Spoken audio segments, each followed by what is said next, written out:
Between 1890 and the 1900s, the number of children working under the age of 16 nearly doubled. Either shining shoes or throwing newspapers, children coming from poor and immigrant families were working in factories and industries.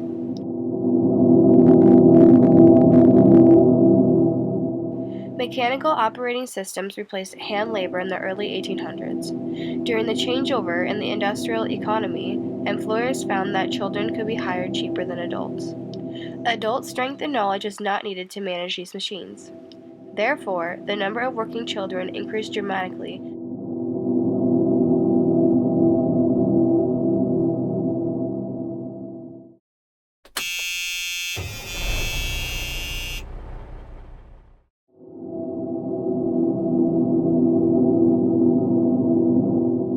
Children have always worked in agriculture industries and farms. However, once factory work had become popular, the amount of labor a child worked a day became much worse. During this period of time, factory work as a child would consist of 12 to 18 hours of work per day, for 6 days a week. This is about 72 to 108 hours per week. All of these wearisome hours result of a week's pay, $1. Let's put this into a modern day's perspective. If a child worked about 70 to 100 hours a week, their weekly income would be an average of $28. Nonetheless, speaking in terms of an actual income, some children received only a small fraction of $1 or no pay at all.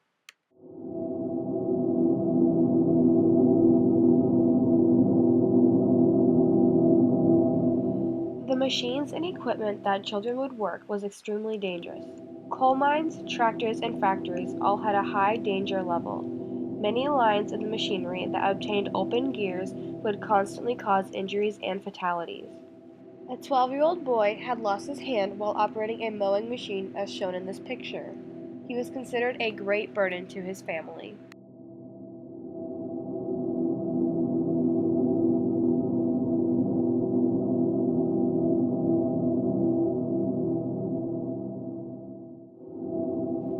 This boy lost his leg when he was only 11 years old.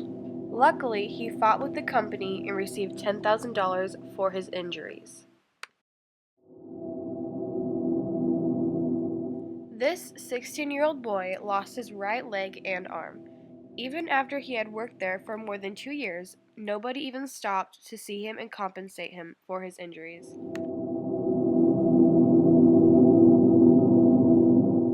Young boys would work in a cramped factory building where they would process the impurities from coal by hand. The dust and smoke from the coal was extremely dangerous and was too thick at times for photographers to even take clear pictures.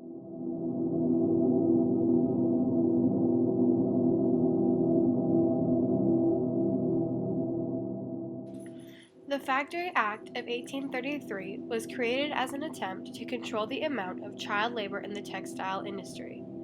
This act stated that children ages 14 through 18 could not work longer than 12 hours a day, with a 1-hour lunch break. Children ages 9 through 13 could only work 8 hours per day, no longer. They also received a 1-hour lunch break. However, for this age, the children were required to have a 2-hour education period per day. The Act also states that children under 9 cannot work in the textile industry. In regards to illegal activities, routine inspections were required to ensure the laws. Though the inspections were constant, the Act was quite ineffective. Factory owners still broke the law and continued to mistreat the child workers of their rights.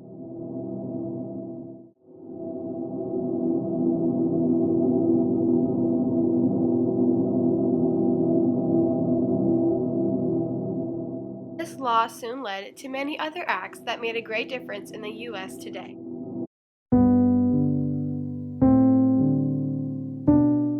The need for Congress to legislate the child labor laws was very important, and still is an act today. These laws prevented children from being overworked and placed in hazardous conditions. Children worked such long hours before the laws, they did not have time for school. If the laws were not in place today, children would not have time for school and not be educated. Overall, child labor laws are very important, and children would be treated very poorly today without them.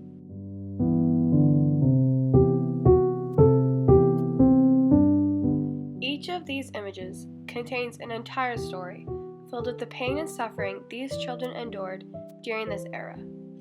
Within the passing of these laws, the transition between childhoods filled with misery turned to a childhood filled with opportunity and growth.